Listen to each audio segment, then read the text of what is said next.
Welcome to CLIC Connect. I'm your host, Craig Sullivan. Today, it is a very great day to have my friend Ash Patel, past chairman of AHOA, CEO of Southwest Hospitality, and friend. Welcome, Ash. How are you?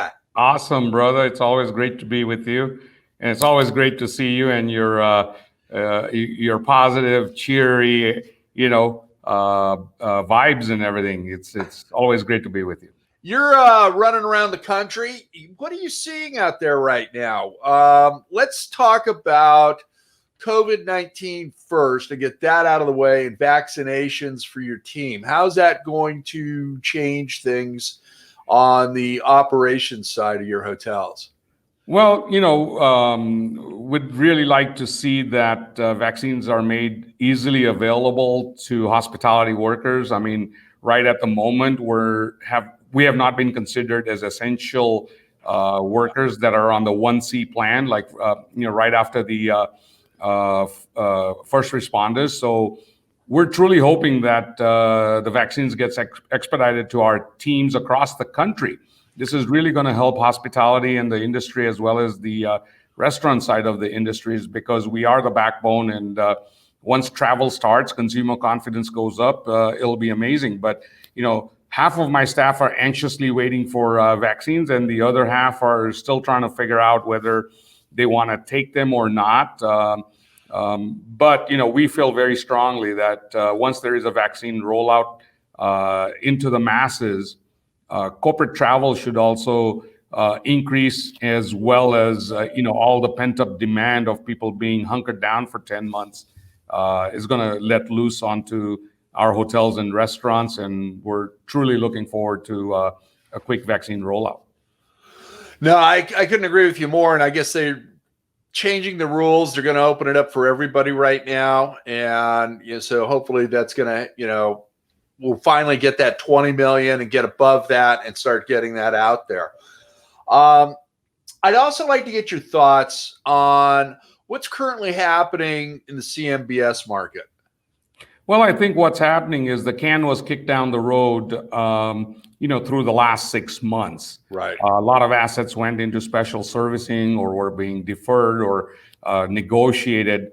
But what we hear in the market is that a lot of assets are getting to that point where we won't be able to kick the can down further along the way. And you can tell that by a lot of savvy companies that have been around for a while. As you hear in the news on the hospitality side, that they're all gearing up, increasing employment, and ready to take on some of these assets that either new owners will be taking over, because everything that goes down must come up, and everything that goes up must come down kind of mentality. So a lot of assets that may be shut and may have not opened yet will transact, and a new owner will come and take it.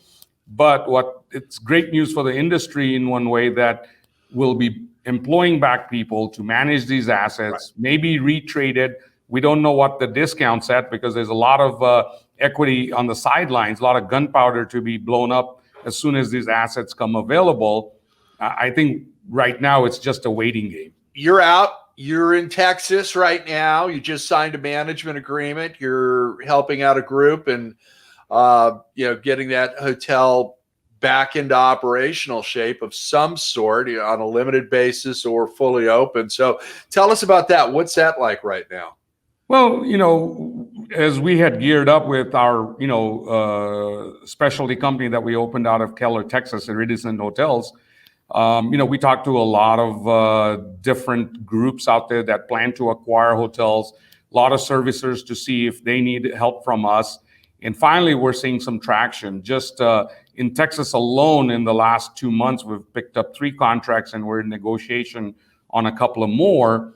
But we're also being, savvy. We just don't want to take everything that's out there. And I'm sure many of the companies in our position understand that. A lot of the smaller assets are transacting right now. And what's happening is the smaller assets may not be good candidates to be managed by third party, because of the fee structure and the expenses that it takes to operate smaller assets. So a lot of the smaller assets that are transacting, we're still waiting and biding our time, looking for those assets that truly we can help the owners get an ROI out of. Absolutely. Now, on the three new deals that you've signed and you're repositioning those, at least management wise. Now, are those all select service or is it full and select service? No, they're all three are select service, but we are talking with another owner regarding a full service asset. And so we're seeing, a lot of stress on the full service asset side. Right. But as soon as the can stops being kicked anymore, we'll see a lot of those large assets transact or get repositioned or, come to some sort of head, with master servicers and receivers. Well, let me ask you, are you also talking to the franchise teams out there with the various brands? Is part of your game plan repositioning with new flags as well? Well, so far the three assets that we've managed to take over are going to retain those brands. Okay. They're just assets that are going to, come in with new TLC capital, and we're going to be able to, hopefully catch up on deferred capex and things like that, and position the hotels with, effort as new capital is being influxed in terms of sales and positioning the assets to be more competitive in the marketplace. But talking to the brands right now, some of the brand folks on the development side can't even talk about assets due to confidentiality and laws that prevent them from talking about assets that are in distress.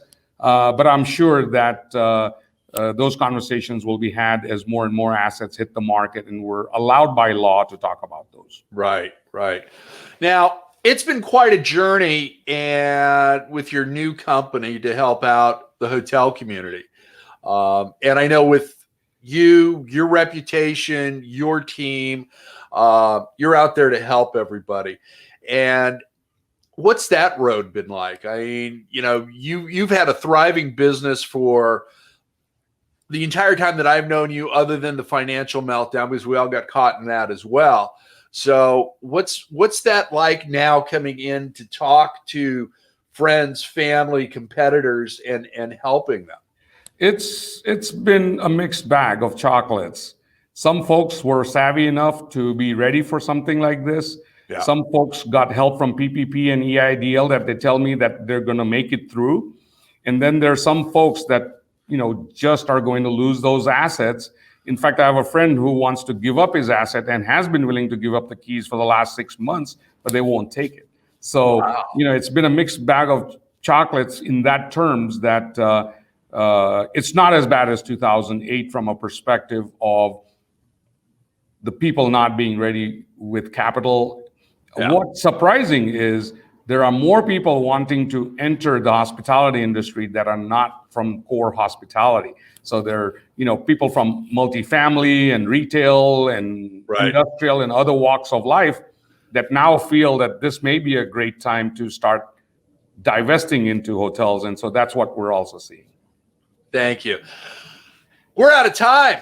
I don't know what to say, my friend. It just, blink of an eye. It's time for you to give everybody a shameless plug and let them know how they get a hold of you and get your services. So, I appreciate it, Craig. Our websites are www.swhm.com or www.iridicenthotels.com. And of course, my email is ashpatel, one word, ASHPATEL @SWHM. And you're welcome to email me, and hopefully there is room for us to have some synergy and make progress. Thank you, my friend. And I want to thank you, our audience, for joining us today. Subscribe to our YouTube channel, ring the bell for notifications, send me your comments. If you got suggestions for guests and topics you want us to cover, be glad to take a look at those as well. I also want to thank Chicago Title Insurance's National Commercial Service Group and Red Roof Franchising for making our show possible. Now, remember, be kind, share your knowledge, and go be amazing.